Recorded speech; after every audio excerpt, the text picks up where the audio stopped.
Assalamualaikum warahmatullahi wabarakatuh. Innal hamdalillah nahmaduhu wa nasta'inuhu wa nastaghfiruh wa na'udzu billahi min shururi anfusina wa min sayyiati a'malina. Man yahdihillahu fala mudilla lahu wa man yudlilhu fala hadiya lahu. Asyhadu an la ilaha illallah wahdahu la syarika lahu wa asyhadu anna Muhammadan 'abduhu wa rasuluh. Allahumma salli ala Muhammad wa ala alihi wa sahbihi wa man tabi'ahum bi ihsanin ila yaumiddin. Amma ba'd.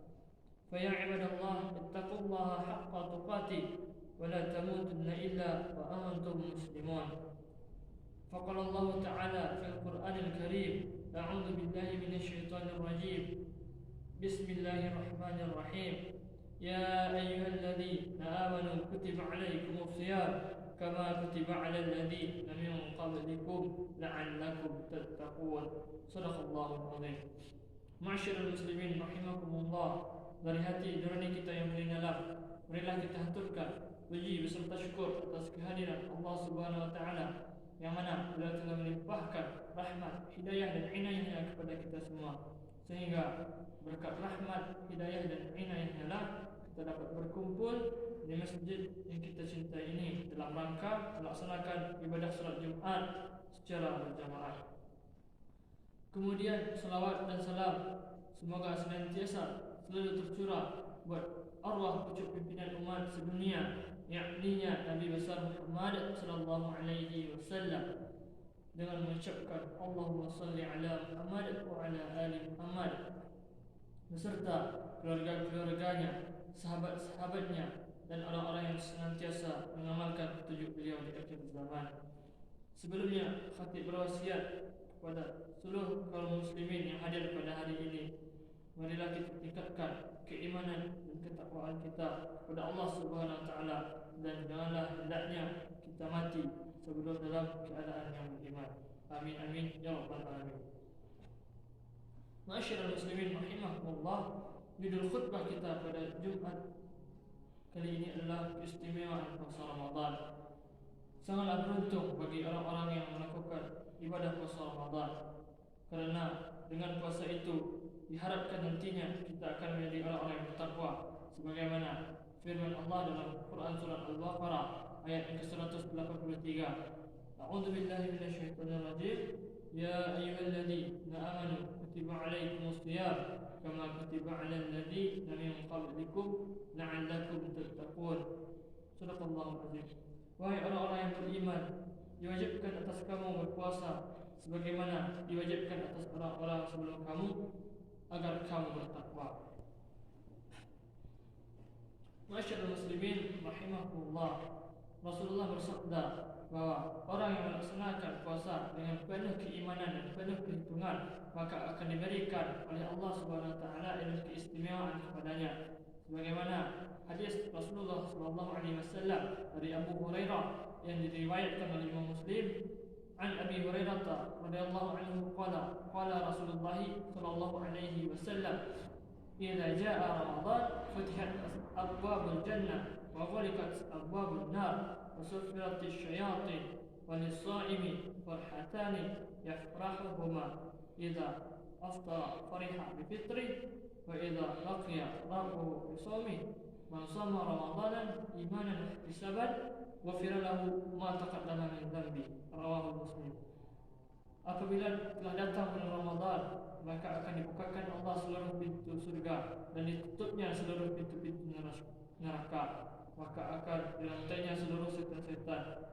Bagi orang yang berpuasa itu ada dua kegembiraan baginya. Yang pertama yaitu mereka gembira di waktu mereka berbuka, dan yang kedua mereka itu gembira waktu bertemu Allah Subhanahu wa taala di akhirat kelak. Dan barang siapa yang melaksanakan puasa Ramadan dengan penuh keimanan dan penuh perhitungan, maka akan diampuni dosa-dosanya yang telah berlalu. Ada 6 keistimewaan puasa Ramadan menurut hadis ini. Yang pertama adalah bagi orang yang berpuasa akan dibukakannya seluruh pintu surga. Surga adalah tempat terbaik yang disediakan oleh Allah Subhanahu wa taala untuk orang-orang yang beriman. Dalam hal ini termasuk di dalamnya orang-orang yang berpuasa. Pendek kata, orang yang akan dimasukkan oleh Allah Subhanahu Wa Taala ke dalam surganya adalah orang-orang yang beriman dan mengerjakan amal soleh. Sebagaimana firman Allah Subhanahu Wa Taala dalam Quran surah Al-Baqarah ayat yang ke-25, "Wabashshiril ladzina amanu wa 'amilus shalihat anna lahum jannatin tajri min tahtiha al-anhar." Dan sampaikanlah kabar gembira kepada orang-orang yang beriman dan mengerjakan amal soleh, bahawa untuk mereka disediakan surga-surga yang mengalir di bawahnya sungai-sungai. Jadi orang yang berpuasa dengan baik, insya-Allah akan dimasukkan oleh Allah ke dalam surganya. Yang kedua adalah ditutupnya seluruh pintu neraka. Apabila seseorang betul-betul melaksanakan puasa dengan penuh keimanan dan penuh perhitungan, maka Allah akan haramkan orang itu akan masuk ke dalam nerakanya. Yang ketiga adalah orang yang berpuasa akan dirantainya syaitan-syaitan. Maksudnya adalah orang yang berpuasa itu sadar bahawa mereka akan selalu diawasi oleh dua orang malaikat, yakni malaikat rakib yang mencatat seluruh amal perbuatan baik manusia, dan malaikat atid yang bertugas mencatat seluruh amal perbuatan buruk manusia. Yang keempat adalah orang yang berpuasa akan diberi kegembiraan oleh Allah Subhanahu Wa Taala di saat mereka berbuka. Rasanya dapat kita rasakan sendiri betapa bahagianya perasaan kita di saat-saat akan waktu berbuka puasa. Perasaan gembira ini sengaja diberikan oleh Allah Subhanahu Wa Taala kepada orang-orang yang berpuasa. Sedangkan bagi orang-orang yang tidak berpuasa, Allah tidak akan memberikan rasa kegembiraan ini kepadanya. Yang kelima adalah orang-orang yang berpuasa itu gembira saat bertemu dengan Allah Subhanahu Wa Taala di akhirat nanti. Nanti di akhirat kelak, orang yang beriman yang tak berpuasa akan dimasukkan oleh Allah Subhanahu Wa Taala ke dalam surga melalui pintu istimewa bernama pintu Ar-Rayyan. Setiba mereka di dalam surga, lalu Allah bertanya, "Wahai hamba-hambaku yang beriman yang melaksanakan ibadah puasa sewaktu di dunia dulu, apakah kalian senang berada di dalam surga ini?" Mereka menjawab serentak, "Kami senang, wahai Allah." Lalu Allah bertanya lagi, "Apakah yang kau minta kepadaku?" Lalu salah satu dari mereka menjawab, "Wahai Tuhan kami, sungguh kami ingin melihat bagaimana indahnya raut wajahmu." Kemudian Allah memperlihatkan wajahnya yang sesungguhnya. Maka semua penduduk surga menjadi heran betapa indahnya wajah Allah Subhanahu Wa Taala.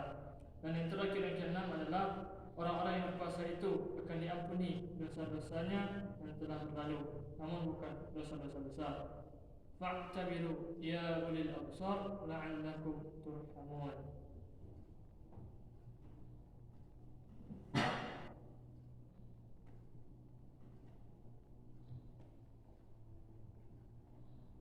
Alhamdulillahi rabbil alamin, wa bihi nasta'in ala umuri dunya waddin. Asyhadu an la ilaha illallah wahdahu la syarika lah, wa asyhadu anna Muhammadan 'abduhu wa rasuluh. A'udzu billahi minasyaitonir rajim. Wal 'ashr, innal insana lafi khusr illa alladhina amanu wa 'amilus shalihat wa tawassaw bil haqq wa tawassaw bis sabr. Dari khutbah kita tadi dapat kita ambil kesimpulan bahawa ada 6 keistimewaan puasa Ramadan. Yang pertama adalah bagi orang yang berpuasa akan dibukakannya seluruh pintu surga. Yang kedua adalah ditutupnya seluruh pintu neraka. Yang ketiga, dirantainya seluruh setan-setan. Yang keempat yaitu orang yang berpuasa akan diberi kegembiraan oleh Allah Subhanahu Wa Taala saat mereka berbuka. Yang kelima, orang yang berpuasa itu gembira saat mereka bertemu dengan Allah di akhirat kelak. Dan yang terakhir, yang keenam adalah orang yang berpuasa itu akan diampuni dosa-dosanya yang telah berlalu. Qala Allah Ta'ala fi kitabil karim, "Inna Allah wa malaikatahu yusalluna 'alan nabi, ya ayyuhalladzina amanu sallu 'alaihi wa sallimu taslima. Allahumma salli 'ala Muhammad wa 'ala ali Muhammad kama sallaita 'ala Ibrahim wa 'ala ali Ibrahim, wa barik 'ala Muhammad wa 'ala ali Muhammad kama barakta 'ala Ibrahim wa 'ala ali Ibrahim fil 'alamin innaka Hamidum Majid. Allahumma ighfir lil muslimina wal muslimat والمؤمنين والمؤمنات الأحياء منهم والأموات إنك على كل شيء قدير. ربنا ظلمنا أنفسنا وإن لم تغفر لنا وترحمنا لنكونن من الخاسرين. ربنا آتنا في الدنيا حسنة وفي الآخرة حسنة وقنا عذاب النار. عباد الله، إن الله يأمر بالعدل والإحسان وإيتاء ذي القربى وينهى عن الفحشاء والمنكر والبغي يعظكم لعلكم تذكرون. ولذكر الله أكبر. أقيم الصلاة.